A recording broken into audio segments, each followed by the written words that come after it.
Hello everybody and welcome to this week's video. For those of you who do not follow me on Instagram, you may not know it was my birthday on Saturday. I am officially 21 now, which is daunting, but that meant I got quite a few books, as you might be able to see next to me, and I won't lie to you, this stack here I bought myself birthday presents, because who doesn't do that? But then my very lovely mum and dad took me out to go book shopping and treated me to quite the stack, and my boyfriend also got in on that and gave me 2 little books.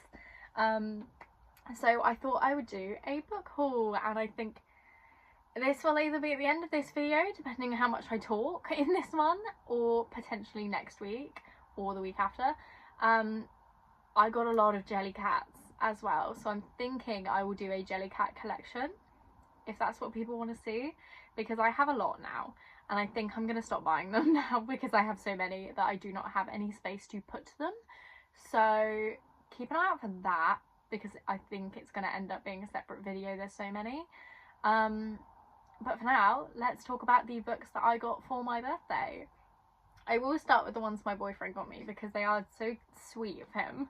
So the first book, I wouldn't really count as a book if I read this, but it's a book. It is a book, I can't deny that. He got me A Little Bit of Taylor Swift, which is an unofficial Taylor Swift book, because I'm a big Swiftie. And it's kind of just like fun facts and like a quiz, I think, which is odd, but I thought it was very sweet that he got me this. So that is book 1. I think I got maybe 19. No, it's more than that now actually. It's something like 24, 25 books that I got for my birthday this year. So I have been thoroughly spoiled and I'm so grateful. My boyfriend also got me a manga because he reads manga. He is big on like Japanese culture and stuff. He goes there every year. And I've just finished My Love Mix-Up, which is the only manga series that I have read, and I loved it. And I said to him, I'm on the lookout for something similar, and he said Rent a Girlfriend would be of interest to me. So he got me the first book for my birthday. Take a shot every time I say my birthday. I mean, ooh. And I don't really know what this is about. I mean, I can make an educated guess from the title, Rent a Girlfriend. But other than that, I don't know too much. I know there's 39 volumes, which is insane, and I don't think I can afford to buy them. So I don't know when I'll get to this, but hopefully soon. And I am very excited to read another manga series. This is something that I want to like get into properly. So very happy with this. I also don't know where I'm going to end up putting all of these because there's stuff all over my bed. I will then do the books that I bought myself. Which is kind of insane. I bought 1, 2, 3, 4, 5, 6, 7, 8, 9, 10. I bought myself 10 books for my birthday. And I pre-ordered a bunch of stuff, but that's not birthday related. That's me doing girl math and saying that because Waterstones doesn't take the money right now, that was free. Those books are free. Which is not the case at all. So randomly, the first book that I have here is Any Trope But You by Victoria Levine. I haven't seen people talk about this. I kind of just got it because the top says sometimes there really is only one bed, and it says there's a lot of, like, one trope after another. I like tropes, what can I say? I love a good trope. So I got this. I believe it takes place obviously at a ski chalet or a cabin of some sort. I don't know what word I was trying to say then. It's a writing retreat, which is cute. So, a city girl and a lumberjack. Grumpy Sunshine. Okay, there definitely is forced proximity. So, I don't know, I thought this just looked really cute, and I keep seeing it like on Waterstones website, because I'm constantly adding things to my basket on Waterstones. It's really bad. Even after buying all of these, I still have like 10 more books in my Waterstones basket that I just couldn't find in person. So I'm hoping I get some vouchers, because I still haven't seen like the rest of my family and stuff. So if I get vouchers, I'm ready. I am so ready to buy more books. But I am excited for this one. I don't know when I'm going to get round to it. I might read it in the summer just to like switch it up a bit with like what looks like a very wintry romance. So that is exciting. Then I bought these for myself, which is a bit random for me because I have tried reading this series.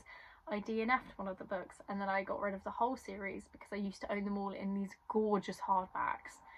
I don't regret getting rid of them because I needed the money and the paperbacks are definitely cheaper. But I bought the first 4 books of the Throne of Glass series, which I have read all of these. I DNF'd Heir of Fire, so I maybe need to reread this one or pick up from where I left off, maybe just watch a YouTube video about it. Obviously by Sarah J Maas, everyone and their nan knows this book series. I don't need to tell you about it. Frankly, I can't remember all that much about it, so I definitely need to do a recap at least before diving into the next one.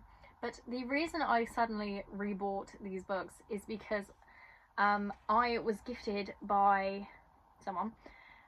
I don't want to reveal who because that's a little bit personal to me, but I was gifted Queen of Shadows, which is the next book in the series, because I happened to mention to this person that I had read the first 4 books. I hadn't read any more, and they took that to mean that I was interested in reading the next ones. So I mean, I've used my Audible credit to get this book as an audiobook so I can read it. I'm hoping maybe a switch up of how I'm reading this series is what I need to continue it, because obviously the next few books are massive. And I don't intend on doing the tandem read. I'm just going to read them one at a time because my brain struggled with the first 4 books at, like, just reading them on their own. I don't think I could do the tandem read successfully. So in a way, I'm excited to read this. I don't know what to expect because obviously I DNF'd Heir of Fire, but we'll see how it goes. And, you know, if I like it, I'll buy the rest of the series, but who knows what I'm going to think of that. I feel like Throne of Glass is high fantasy, and I don't read high fantasy. I read romantasy exclusively. So I do remember there's a character called Dorian. I quite liked him. I don't think I meant to like him. I feel like that's controversial, but I don't remember. So that's that. Then I bought some more fantasy books because I don't know why, but fantasy books were calling to me. I've literally just said I'm not a fantasy girly, really. Romantasy, yes. Fantasy on its own, not particularly. So these are all a bit shot in the dark for me. Especially this one because I did not realise it is the 3rd book in a trilogy. I bought Beneath These Cursed Stars by Lexi Ryan. I basically just bought this because it had a half price sticker on it. That's it. That's the whole reason I bought this book. I couldn't tell you what it's about. I recognise the name Lexi Ryan, but I couldn't think where from. But I now know that it's either the 3rd book in these Hollow Vows series, or it's like a companion novel or something. So I don't know when I'm going to get to this. I think the cover is really pretty and the back is also very pretty, which again, kind of the whole reason I bought it is just because it looked cute. I don't really remember anything about it, and it didn't indicate it was in a series when I bought it, so I now own this. And I don't know when I'm ever going to read it because I know These Hollow Vows is on Kindle Unlimited, but whatever the sequel is, isn't.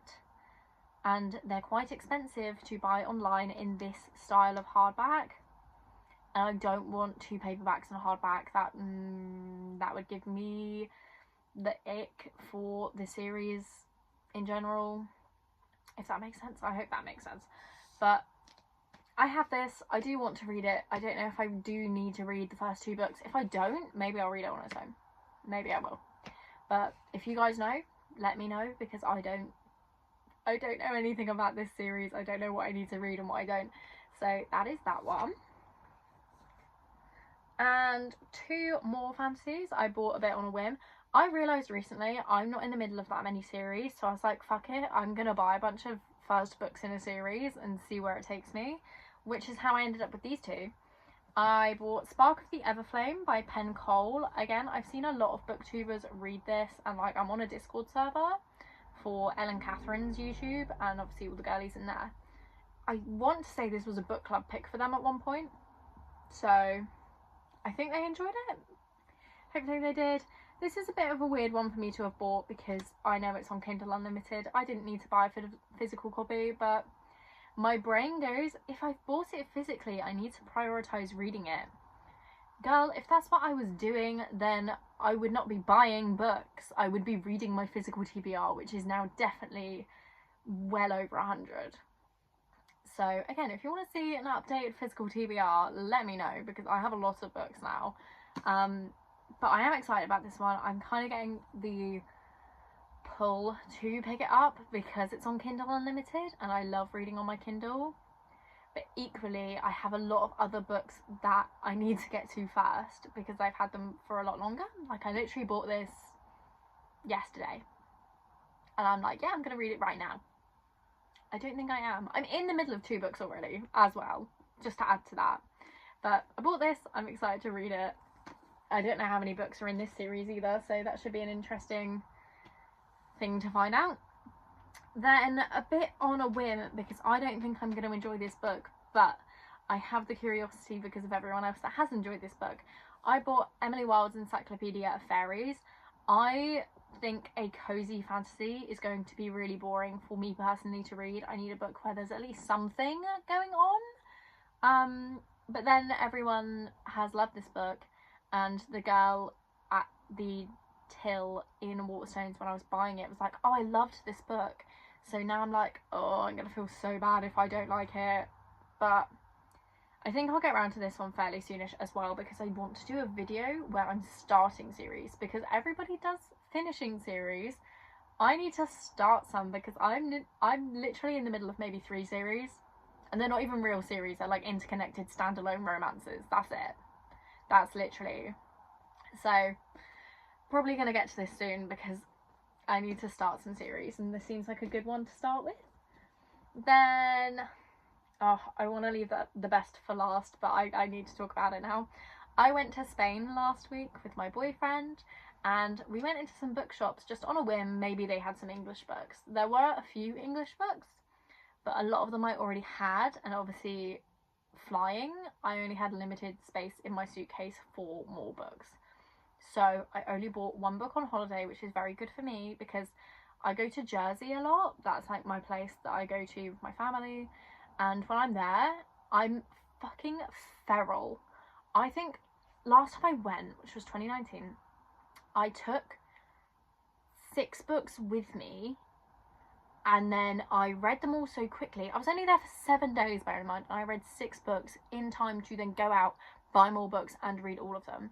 So I read the 6 books I took with me, and then I bought the entire Hunger Games series, including Ballad of Songbirds and Snakes, because I didn't have a copy of them, which is so upsetting because I love the Hunger Games. I don't understand where my copies went, but I bought them and I reread them all on holiday.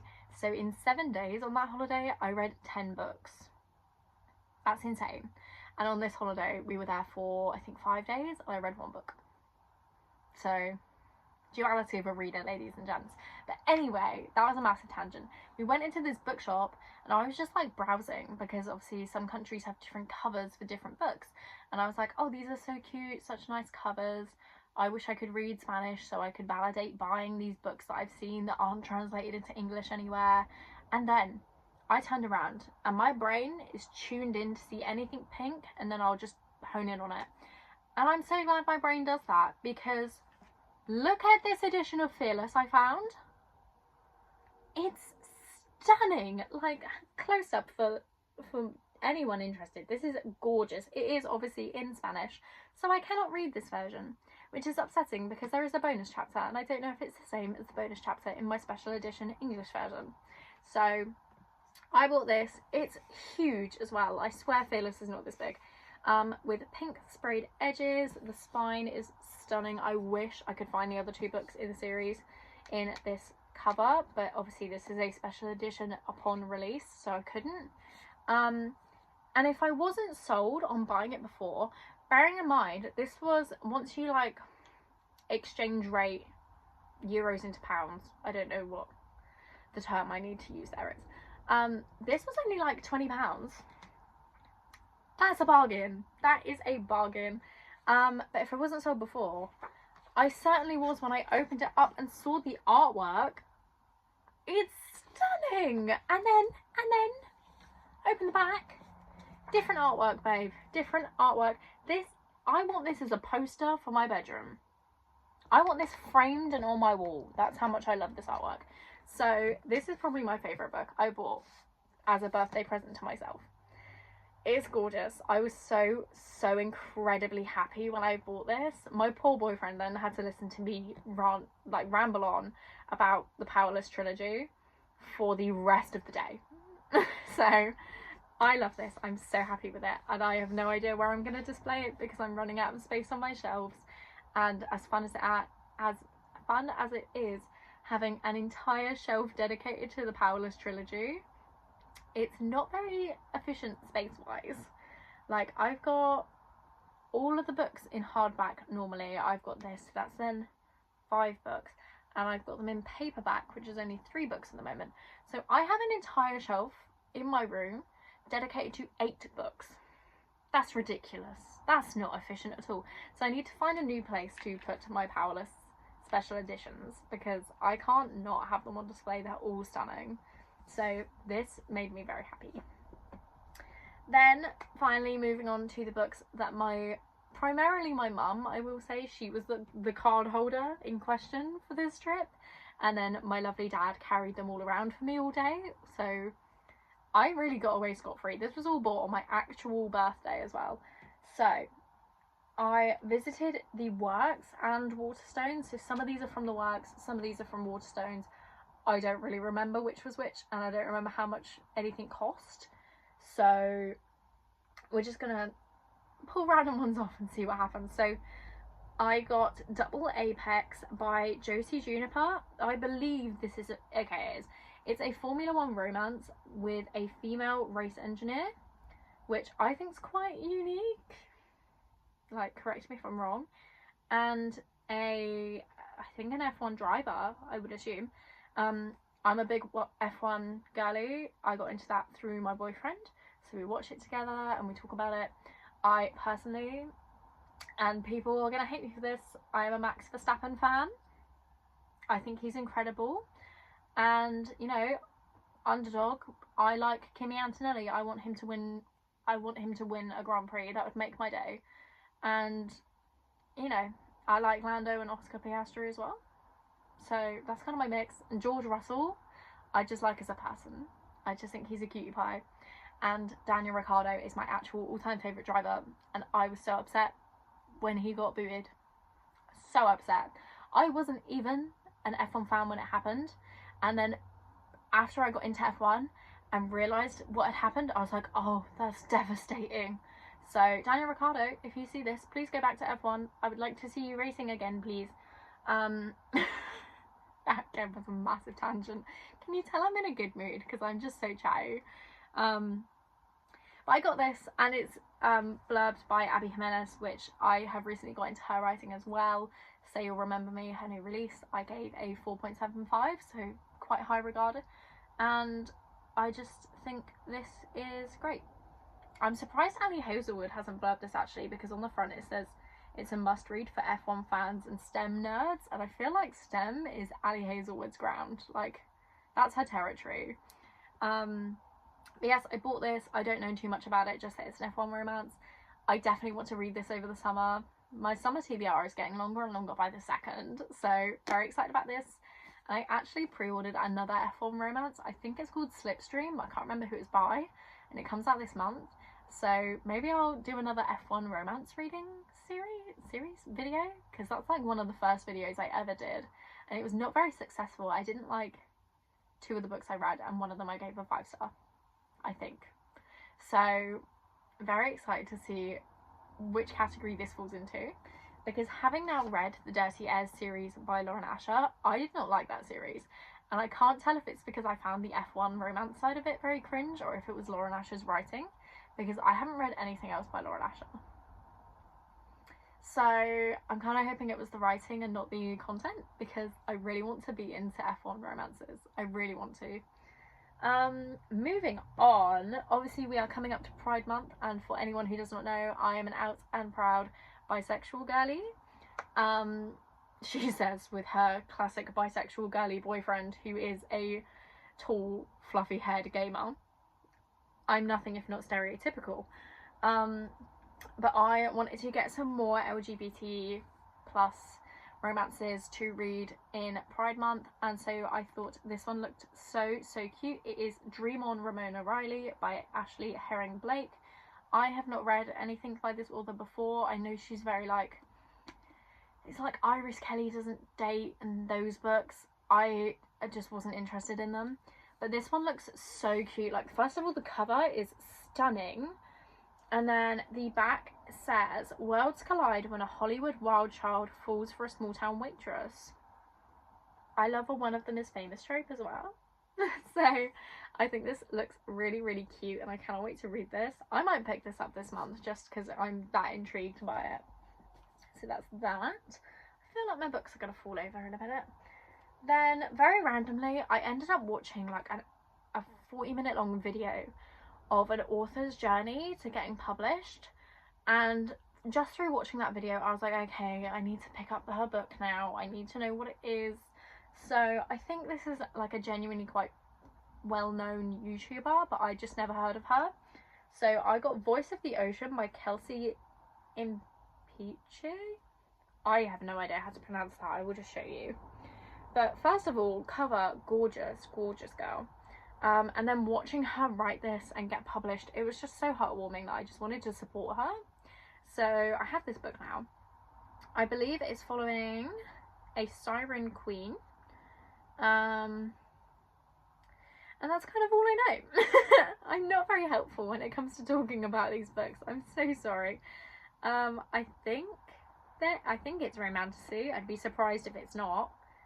That's all I know, and it's such a beautiful floppy book, and the cover is gorgeous, and her story was so sweet. Watching her be so happy about getting published and crying when things weren't going her way, it was just so real, and I loved watching it. If you want to be a writer, I highly recommend watching her video. It's just the most beautiful thing I've ever seen.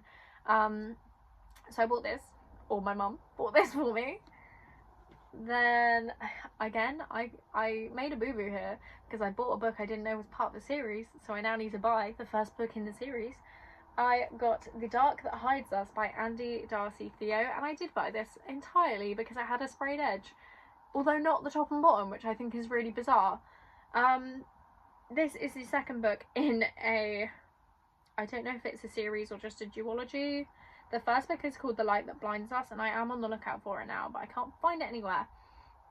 And this one is obviously a fantasy. It says 4 friends, 4 powers, 1 epic battle, and that's all I know. I don't know when I'm going to read this, but it was in the works, so it was pretty cheap, so I'm kind of fine with just having it on the back burner, ready to go when I feel like it. But I did love like the flame edges. I think that's so cool. Oh, these are gonna fall over. Then this is a rogue one for me because I was not interested in picking this up. I know nothing about it. I just saw it, went, oh, that's popular, and then I bought it. I got When the Moon Hatched by Sarah A. Parker, and I know nothing. I literally know nothing about it. I see dragons on the cover. We know I like a dragon. So, okay, she's an assassin on the run. He's the dragon rider who will stop at nothing to save her. Together they'll burn it all down. It's romantasy.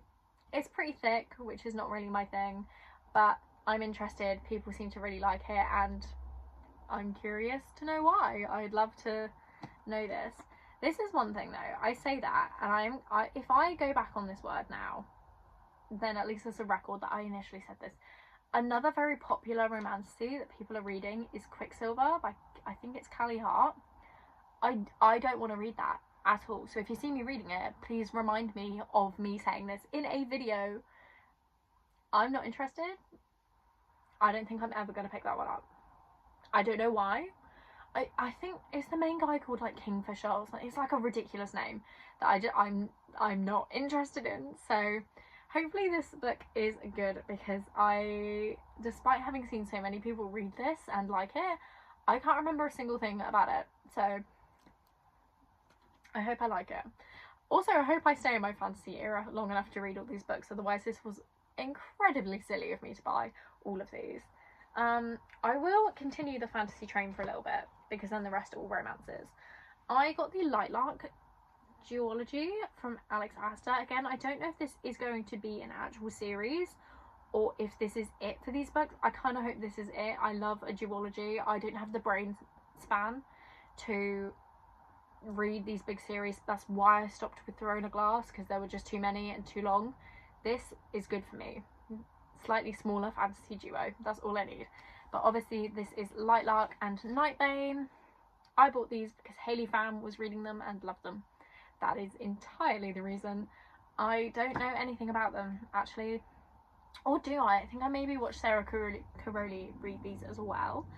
Okay, so every 100 years, the island of Lightlark appears for only 100 days to host a deadly game where the rulers of 6 realms fight to break their curses and win unparalleled power.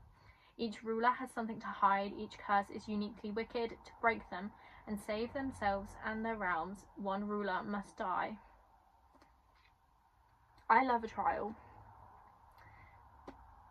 I'm sold. That's all I need. And then, again, I don't really know what happens in book 2, but I kind of don't want to read the back of it so I don't spoil the first one for me.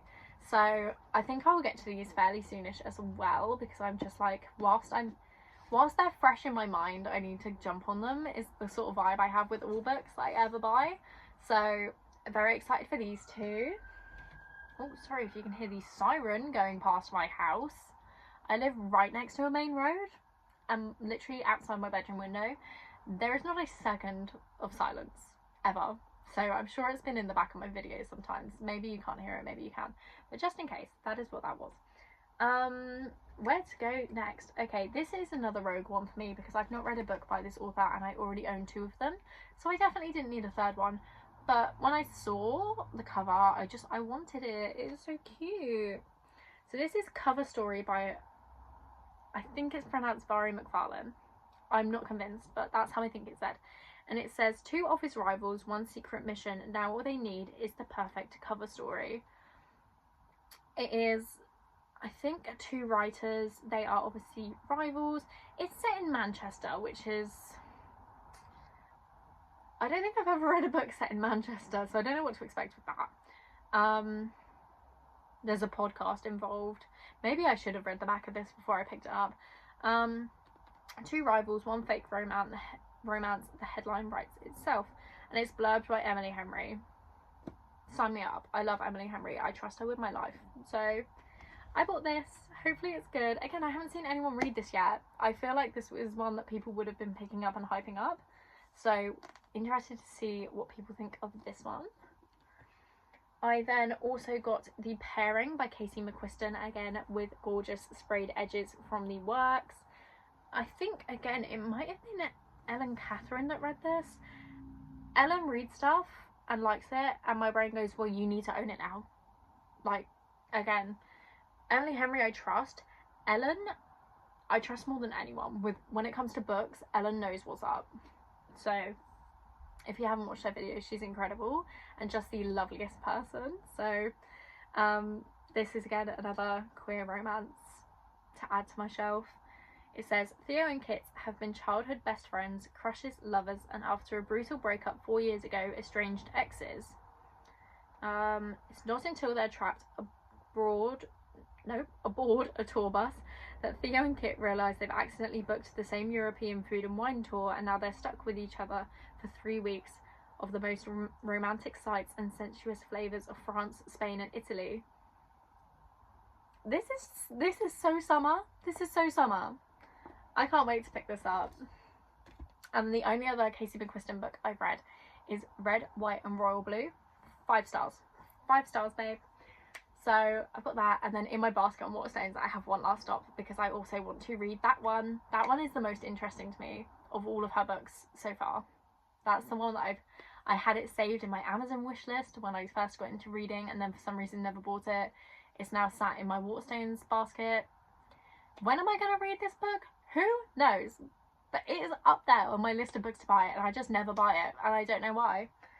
So, fun times. Then another duo that my mum bought me is Unsteady and Unloved, yet another Ellen Catherine special, ladies and gentlemen. She gave these, I think, a 4 and a 5. And I was like, yep, I'm gonna read those. Need them now. So these are hockey romances I know very little about, actually. And I kind of want to keep it that way because hockey romance is a hockey romance, you know? Like, I think there's only like a few hockey romances I've read and not enjoyed, and that was in the Briar U series by Elle Kennedy. I don't know what it was about those books. Maybe I just read them in such quick succession that I just wasn't interested by that point. But again, I'm very much in my hockey era. I want to read these very much, and they're just so cute. I love the covers. So very excited to get to those. And then the final 2 books I have got Alex Astor, again, Summer in the City. This just looked like a cute short romance. And again, it's blurbed by Ali Hazelwood and Abby Jimenez. What more do I need? Sign me up. Although I'm now noticing the back is like really damaged. I don't know if you can see that, but there's like a line there. Or it's just a bit dinged up. So that's sad. I believe this is a billionaire romance set in New York. And I don't know much else. This is so cute though. Like the end page, that's adorable actually. And like, this is cool. You could tell me this is a special edition and I would believe you. This is so cute. So, and it's quite a short one as well. So again, hopefully I get to this soonish. It's less than 300 pages, which I love personally. I love a short romance. That's what I live for. So this is on my radar. Again, I picked this up in the works. I know the price of this one. It was £12. So there you go. And again, the cover is just so pretty with the foiling. Oh, I love books. I love them so much. And finally, I got a special edition, I believe it's from Fairyloot, of a novel love story by Ashley Poston. I didn't love this book, but I love Ashley Poston, and I loved The Dead Romantics, which I also have a special edition of, and The 7 Year Slip, which I cannot for the life of me find the special edition of for less than £100. Like, I think I bought this one for like maybe £40. I'm not spending more than that to get the last one I need. I'm just not. But this is gorgeous. I liked this book when it came out. I didn't love it like I did the other books by this author, but the special edition is adorable. So you've got the sprayed edge of a bookcase. Obviously the front cover is slightly different. Is it slightly different or very different from the original? We've got a quote on the back. In the rain, I could hear the flick of a page as we imagined moments and scenes and lives we never lived, falling in love with the heroines of happily ever afters, and we swore that when it was our turn to chase our happy endings, we'd do it together. So cute. It is signed, which is again lovely, and the end pages match the sprayed edge. And I think the best bit is the naked hardback. Is so cute. This is adorable. What do you mean? This is so cute. I'm so glad I got this. Because the way my mum and I do my birthday and like Christmas is she'll give me a budget and I buy all of my presents and I just tell her how much she owes me. So technically I bought myself a lot of these to start with, and then I was just like, here's the bill, mum. So but I think that's a good way to do it, because then I'm fully in control of what I want and what I get. And then she does like a few extra mini gifts on top of that. Like I got a charm bracelet and a tote bag of Shrek. It is the best thing I've ever seen. And a few other little bits and bobs like that. I got a Funko Pop of Piglet from Winnie the Pooh. He's so tiny and sweet. He's just so cute. I love it so much. So there's a few little bits like that, and obviously they're like links to my life and things that are between me and my family. So as I said at the start though, I am incredibly grateful for my parents who went out of their way to take me somewhere to buy all these books, and obviously buying them anyway is incredibly generous of them. And obviously I'm very grateful to my boyfriend for getting me some gifts. He bought me a fucking Lego set of The Night Bus because I mentioned it to him like once that I wanted it. Like, I'm just so happy. This has been possibly my favourite birthday ever. It was just such a lovely day. So I'm really thankful to all of the people that got me presents and hung out with me on my birthday even. So that is all the books I got. I will count them up for you now. I am going to just leave it in the video because I'm not very good at editing.